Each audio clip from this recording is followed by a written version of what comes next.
नमस्कार दोस्तों, मैं हूं आपका होस्ट रजनीश सिंह। मेरे यूट्यूब चैनल निशु रेडियो के ऊपर आपने एक राजस्थान में कहावत सुनी होगी, पधारो मेरे देश, पधारो मारो देश। राजस्थानी उस हिसाब से मैं आपको सिर्फ एक ही चीज़ बोलना चाहूँगा, पधारो मेरे देवघर। अब बोलेंगे अब देवघर में है क्या यार, देवघर क्यों पधारूँ, क्यों पधारने के लिए आप बोल रहे हो। देवघर जो है आपको मालूम है कि आज जितने भी हिंदुत्व को मानने वाले सनातनी लोग हैं वो जागरूक हुए हैं। पहले के पिछले के अगर आप 15 से 20 साल के आसपास देखेंगे तो सबसे जो जागरूक समय आया है सनातन संस्कृति के लिए, तो पिछले 8 से 10 सालों में। तो सनातन संस्कृति मानने वाले लोग उनको देवघर अवश्य आना चाहिए। उसका कारण है कि हमारे यहाँ रावणेश्वर बाबा बैद्यनाथ विराजमान हैं। आप कहीं पर भी आप भारत में कुल 12 ज्योतिर्लिंग हैं। आपको ज्योतिर्लिंग की सारी जो कहानियां हैं वो मालूम है, कहाँ किस स्टेट में कितने ज्योतिर्लिंग हैं वो भी आपको मालूम है। लेकिन हमारे यहाँ सिर्फ एक ऐसा इकलौता ज्योतिर्लिंग है जहाँ माँ शक्ति के साथ, माँ शक्ति के दिल के साथ, क्योंकि यहीं पर माँ शक्ति का जो हृदय है, हृदय निवास हुआ। हृदय जब आपको भी ये जो जब माँ सती अपने पिता के यज्ञ में गई और वहाँ पर अपनी आहुति देकर अपना उन्होंने जीवन नष्ट कर लिया, तो जब महादेव क्रोधित होकर उनके यज्ञ में गए, दक्ष के यज्ञ में गए और फिर वो नृत्य करने लगे।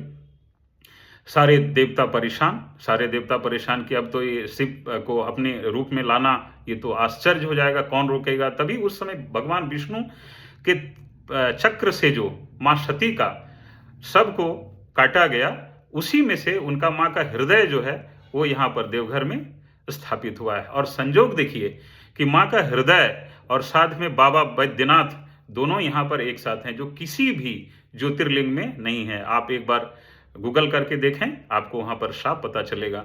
तो ऐसा यहाँ कहावत है, ये मनोकामना लिंग है।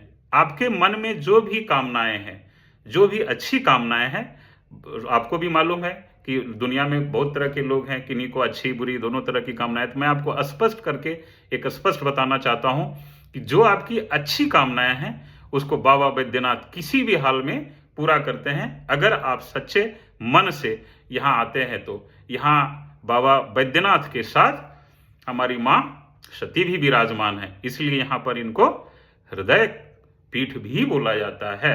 आप लोग सिर्फ देवघर में, मैं सिर्फ बाबा बैद्यनाथ दर्शन के लिए नहीं आने बोल रहा हूँ। यहाँ पर एक से एक मनोरम पहाड़ियाँ हैं, एक से एक मनोरम पहाड़ियाँ हैं। उसमें से सबसे बड़ा जो नाम आता है वो है त्रिकुटी पहाड़। त्रिकुटी पहाड़ का जो लौकिक दृश्य है आप अद्भुत है। आपने 3 साल पहले एक इंसिडेंट देखा होगा, रोप वे वाला कांड जो हुआ था। रोप वे वाला जो कांड हुआ था वो त्रिकुटी पहाड़ के ऊपर ही हुआ था। वो गलत रख रखाव के कारण से त्रिकुटी पहाड़ में हुआ था। ये तो मैंने आपको नेगेटिव पक्ष बता दिया, क्योंकि लोग नेगेटिव पक्ष को छिपा लेते हैं। लेकिन मैं एक सच्चा यूट्यूबर होने के नाते मैं आपको बताऊं कि वो रोपवे का फिर से मेंटेनेंस हो गया है, लेकिन उसको अभी तक सुचारू रूप से चालू नहीं किया गया है। लेकिन वहाँ जो चल के पहाड़ी के ऊपर जाने का जो रास्ता है वो सब आप वहाँ जाएंगे, वहाँ का जो सीन है, वहाँ का जो प्राकृतिक वातावरण है, ओह, वहाँ जाकर के ही फील किया जा सकता है। ये तो दूसरा मैंने आपको बताया धाम।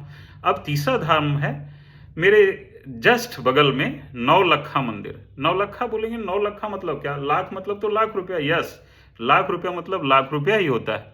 नौलखा मतलब होता है आज से 115 साल पहले जिस मंदिर की स्थापना की गई उसी को उस समय 9 लाख रुपए में बनाया गया था। आप सोचिए कि उस समय 9 लाख रुपए का क्या वैल्यू होगा।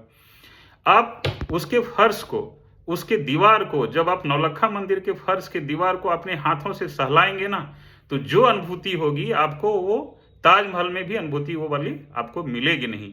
ये मैंने मोटा मोटा 3 ही आपको जगह बताया है। आप यहाँ जब आएंगे तो आपको और भी बहुत सारे अच्छे अच्छे जगह, घूमने के जगह मिलेंगे। और व्यंजन पूछो मत, अगर आप मिठाई खाने वाले लोग हैं, अगर आपको मिष्ठान प्रिय लोग हैं, तो एक से एक मिष्ठान, जिसमें कि रसगुल्ला, कच्चा रसगुल्ला, पक्का रसगुल्ला, पंतुआ, लेमचा और भी बहुत तरह का वैरायटी, संदेश और एक से एक नमकीन आपको यहाँ पर उपलब्ध रहेगा। मतलब आप ना खाने से यहाँ पर पीछे रह पाएंगे और ना ही दर्शन से। तो आपसे एक बार फिर से मैं निवेदन करता हूं कि आप हमारे देवघर में अवश्य पधारें, जो कि झारखंड में है। अब तो यहाँ पर आप एयरपोर्ट भी हो गया है, जो 2024 से यहाँ पर एयरपोर्ट का भी आवागमन चालू हो गया है। यहाँ पे डायरेक्ट फ्लाइट आपको दिल्ली से, मुंबई से, बेंगलुरु से, कलकत्ता से, पटना से, हैदराबाद से, सभी जगह से अभी अवेलेबल हो गया है। तो बस इतनी जानकारी देना था। जय श्री राम, धन्यवाद।